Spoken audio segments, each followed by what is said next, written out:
Hey, what's going on, everybody? Welcome to the Thriving Minds podcast with your host, Walter Parada, where we strive to provide you with empowering talks so you can live to thrive. I hope you find yourself in the right frame of mind, focusing on all the things within your control. All right, so today's episode, we're going to be talking about how walking can sustain you for the better. So, walking is a great form of exercise that's really low impact and is an enjoyable experience. But beyond that, it also provides you with the mental clarity to get away from some of the distractions to focus on what's really important. It's a great way to really process your thoughts and talk to yourself, giving yourself the time to really think things through a lot more thoroughly. And it's different from just sitting and thinking, because as you're moving, it really starts to unravel your thoughts so you're more aware of what's going on. As of late, I started to incorporate walking, and now it's really become a habit. It's something that I need to do that really helps me refocus, rejuvenate, and become energized to get back at whatever it is that I'm working on. At first, it started off to keep myself in shape because I'm not too fond of running. It's obviously at times unenjoyable for me. Sometimes I don't feel like doing it, so I decided, you know what? I'm going to start walking. And part of that came from it's a low impact exercise that's light on my knees. Immediately, it was an enjoyable experience. And I thought to myself, you know what? I'm going to do this consistently where I do it at least 4 times a week. And at first, I started off with a 45-minute walk. And then I wanted to push that up a bit further. And now I'm up to an hour and 10 minutes. You know, there are times where I'll go for a walk for an hour and a half. And there's even times where I've done a 2-hour walk. And it's just around my neighborhood, kind of just something straightforward. I'll always wear a jacket just to help me sweat, to keep my weight relatively low. So on the weekends, the first thing I do when I wake up is I go for a walk. And in the evenings, right after dinner, I'll go for a 45-minute walk to an hour walk. And this helps me feel less full, helps my digestion. And now I really look forward to it. Almost where I crave it. There are times where it's raining kind of heavily and it leaves me a bit unsatisfied because I don't want to go out there. I'd rather I'll just wait it out and tell myself I'll make it up the next day. As I started walking just to maintain my physical health, I really started to notice that I was able to be more direct, clarify the thoughts that were going on in my mind. So if there's an issue that needs to be resolved, I can talk my way through it. And as I'm walking, I question myself to figure out what the exact issue is, the potential solutions to it. And then it gives me time to really marinate all that information.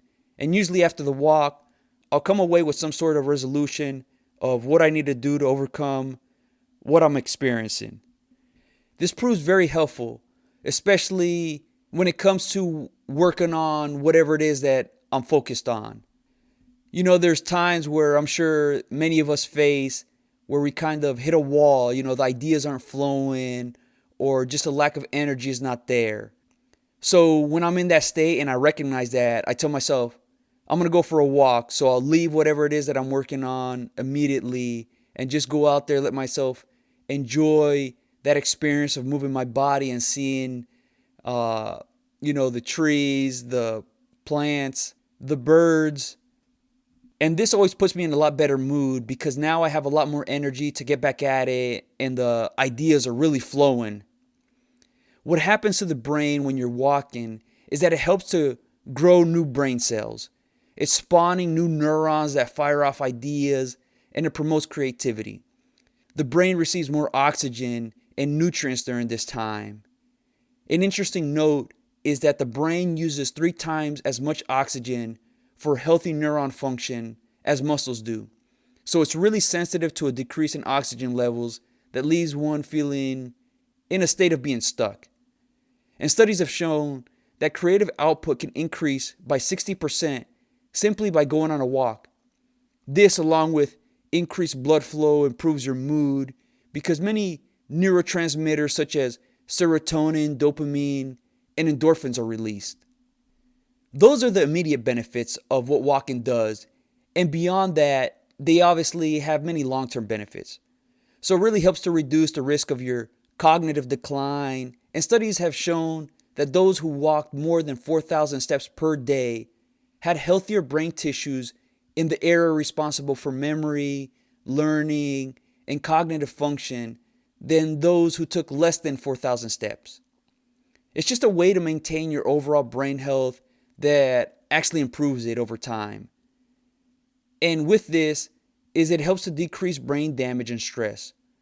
So we understand that stress is needed at certain levels to help us make progress because it helps us to take action on the things that need to get done. But experiencing too much stress can become overwhelming, where it feels like being on this constant treadmill that can become exhausting. So walking helps to alleviate feeling stressed, and it gives you a way to escape that heavy amount of tension. It's not so much one particular stress or a few of them, but many of them that have been accumulated over time. Just think about your work day, your work week, or whatever it is that you need to get done.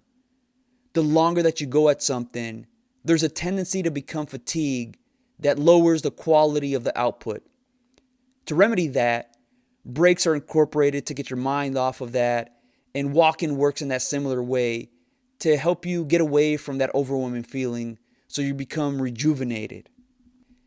Many of us might think that walking is typically for older people that are trying to prevent a decline in their health, maintaining their health so they can have a longer or better quality of life later on.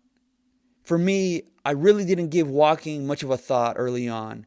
Now I'm 36, but I started to walk because one day as I was jogging, I do this 5 times a week and my ankles would become sore. So I had to take a break from it. And the first few days I kind of just did nothing, but I still had an urge to get my body moving. So that led me to, Walter, just go on a walk and see how that goes. This immediately felt good, and I quickly made the decision, I'm going to stop jogging and just go for walks. It just felt a lot more pleasant. I would mainly jog just to get myself to really sweat and really didn't consider how walking can kind of do the same thing. So to make sure I, would sweat, I decided to wear a jacket each time I'd go for a walk, and that's what I do each time I go out.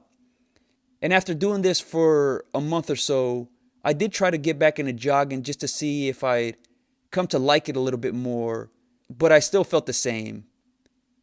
It was really something that I didn't look forward to, but when I did get back into it for like 2 weeks or so, I noticed that I would not process my thoughts as much as when I did walk. As I'm jogging, I'd be focused on my breathing, pacing myself, knowing when exactly to kick up the intensity, when to dial it back. It was still a good stress reliever, but it was just more obviously high paced, so it didn't allow me to really think things through. So after I'd go for a jog and then I got back to working, I would still hit a wall. And when I'd walk, I'd always come away with either some sort of resolution, some action that I needed to take to make progress, or I felt optimistic that I was going to figure this out some way, somehow. But with jogging, it wasn't like that. I was still kind of searching for answers, even though it would uplift me because of me being in that active state. It seems like we're either really active or not active at all. So living a healthy lifestyle doesn't have to be an all or nothing type of approach where you're going at things extremely hard, where you're pushing your limits.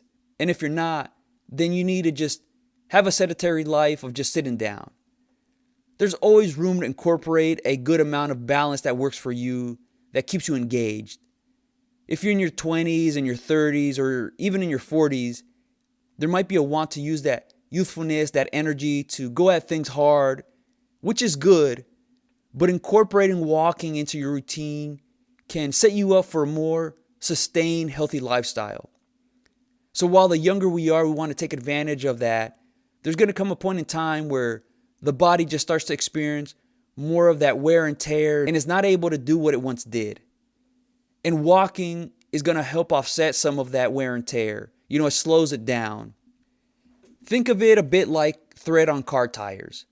After so many miles, that thread begins to wear off.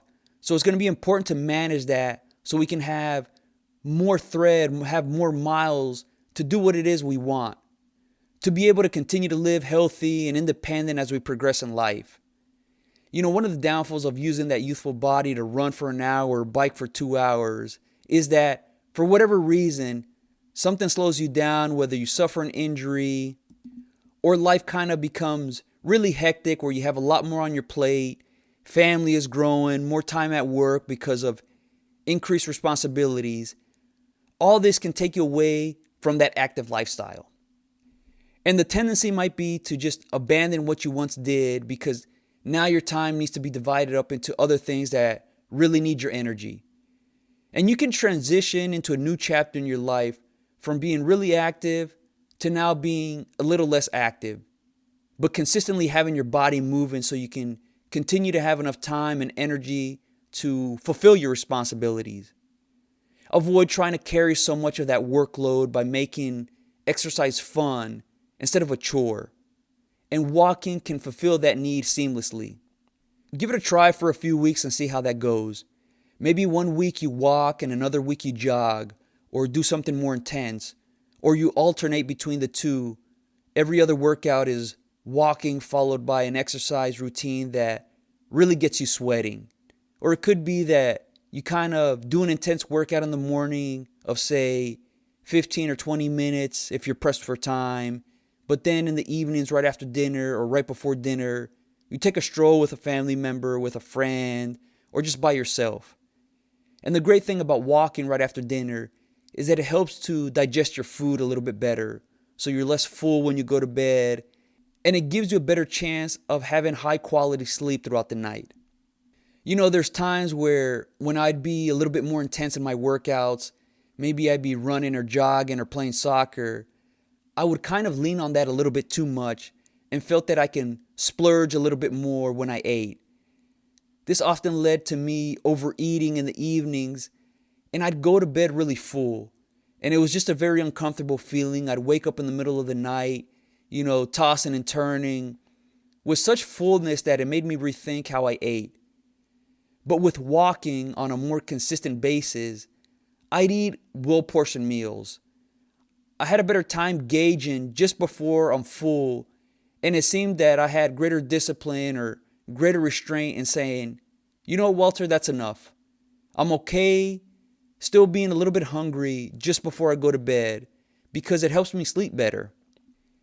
An interesting note, jogging or running compared to walking, those more intense workouts, it kind of conditions a person to be intense for short periods of time. And there might be a natural falling off period where it's not done as much or as often, and it can lead to one being less active to where exercise is abandoned. But by walking, the nature of it still gets you consistently moving, and it becomes much stickier where over time you're more likely to stick with it. There's less chance of a person in abandoning the routine because it's much more manageable.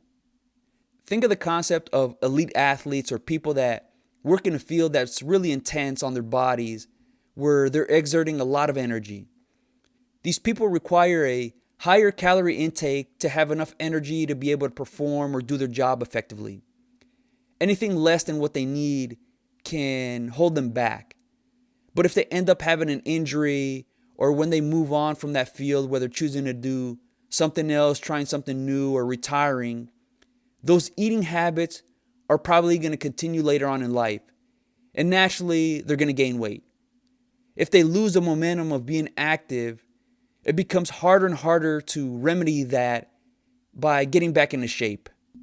To get back into shape. The bigger the athlete, the harder it might be for them to maintain their weight when they were at their peak.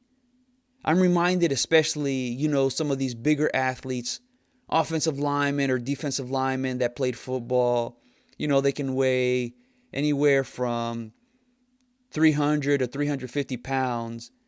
It can be more difficult for them to keep their weight at a reasonable level because probably those eating habits from when they played continued, but they're not as active, so that calorie intake is a lot higher than what they actually need.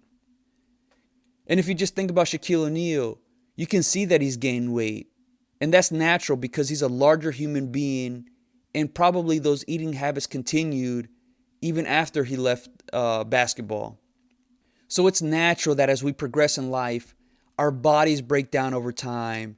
So the weight that we were at in our 20s and our 30s and in our 40s is going to start to increase. We're not able to do what we used to when we were younger. We're a little bit slower. Our bodies take a little bit longer to recover from those more intense exercises. If you look at Jennifer Aniston, the well-known actress, she's now 55, but she's kept in great shape as walking is a foundational part of her workouts.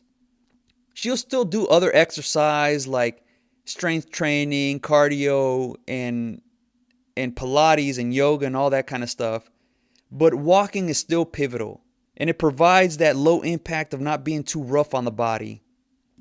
So while there's so many different workout routines that can provide you with great results and diets and different ways of eating to help you lose weight, maintain weight, or gain weight, look to what's going to work for you sustainably.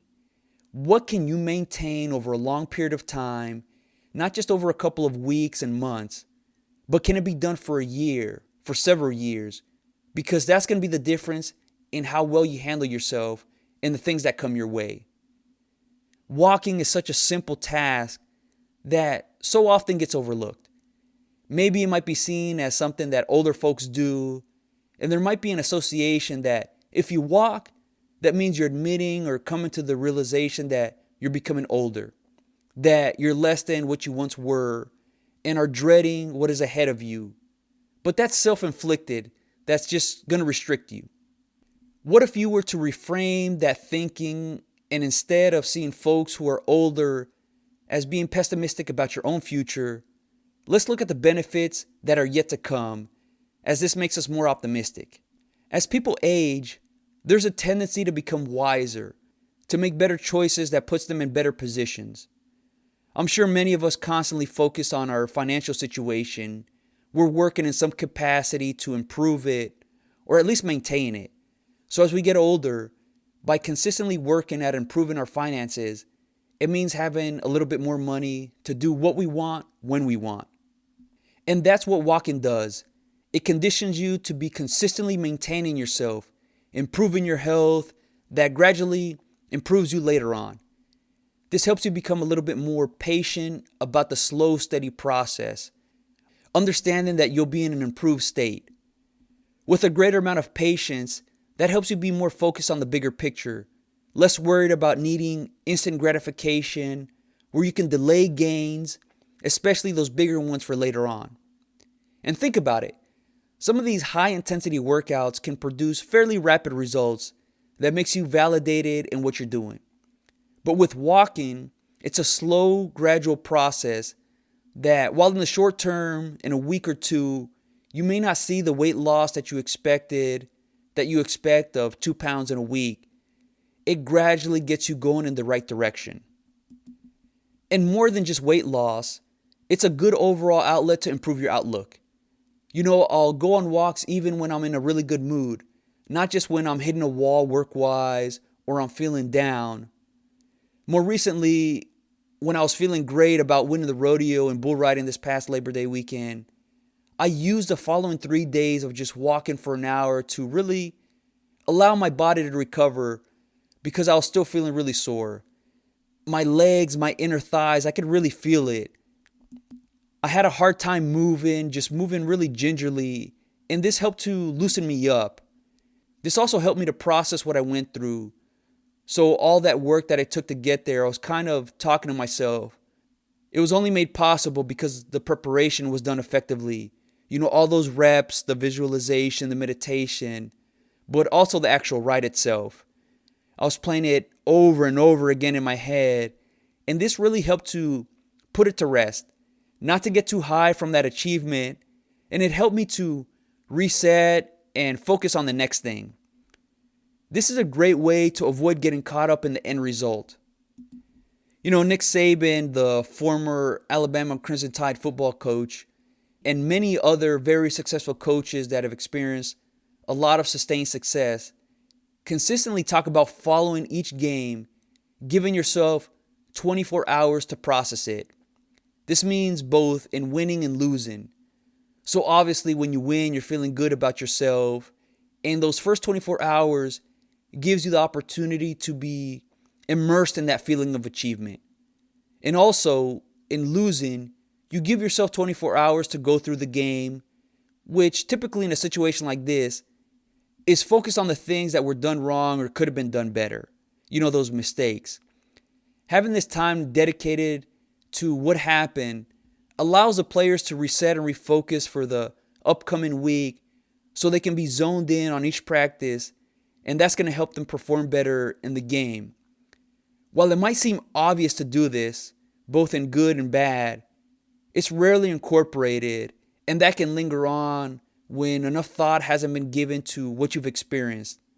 It leaves a very unsatisfied feeling, even if you've done well. So while there are many physical health benefits to walking, many of us know that it improves our heart health, reduces blood pressure, maintains our bone, and so many other benefits that we forget about how it really mentally sharpens us. Use it in that way, and everything kind of naturally falls into place a little bit better. Make it a part of your routine, whether you walk in the morning, afternoon, or in the evenings. Walk where you can. So if you go to the store, park far away from the entrance, because I think we all have a tendency to try to find the closest parking spot. And if you actually time it, where if you go to a Target or a Walmart and you park at the back end of the parking lot, it's really not that much more time that it takes. If you were to park at the end of the parking lot of a typical store, and I've actually done this, it actually took me no more than 30 seconds than if I were to park to the closest spot. It's just perceived that being that much closer to the store saves you that much more time. It's really insignificant. So walk outside, which is super beneficial because it kind of breaks you away from being in the house or being in the office, to have that green space that naturally gets your eyes in a more relaxed state. But for whatever reason, if walking outside is limited, maybe because of the hazards outside or it constantly raining, you can have a treadmill or a walking pad. Recently, I was looking at walking pads because we get about 200 inches of rain per year where I live. So there's, a few day periods where it's raining. I could go out and walk, but it's uncomfortable. And I was looking for these walking pads that are fairly reasonable. For $100, they're lightweight, foldable, so it makes it convenient to walk. So just make walking part of your routine because it naturally is going to uplift you. That energizes you and leads to handling what you face a whole lot better, and it makes you more productive. It's such a simple form of exercise and a way to escape for a little while. That place mentally where you can get aligned, reinforcing what makes you great. And walk whenever it feels right for you, whether it's 5 minutes, 10 minutes, an hour. There's really no set period. As long as it does the job effectively for you, where you are in a more improved mental state. I really hope you enjoyed this episode. If you're interested in more topics like this, become a Thriving Minds member at www.thrivingminds.live. It's your personal development resource so you can build that right mindset so you can live to thrive. All right, until next time.